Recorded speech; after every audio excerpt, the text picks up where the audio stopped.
Welcome to the Slop Farm. Enjoy the video. You start by checking compatibility and securing a backup so you can revert if needed.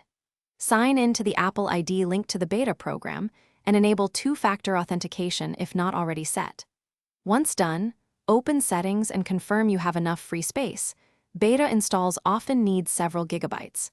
Make sure your Mac or Windows PC is ready for Finder or iTunes backups. This step protects your data and lets you proceed confidently.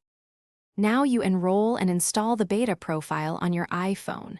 If you're in the public program, sign in and download the iOS 26 beta configuration profile. Developers use the developer portal. Once the profile is installed, restart your device to activate it, then go to Settings, General, Software Update.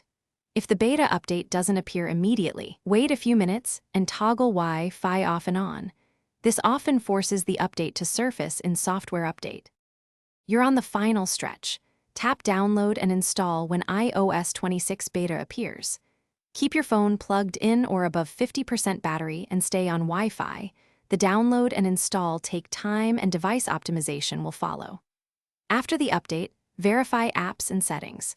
If the install fails or the OS behaves oddly, remove the beta profile, reboot, and either retry or restore from your backup. One key tip: reinstall.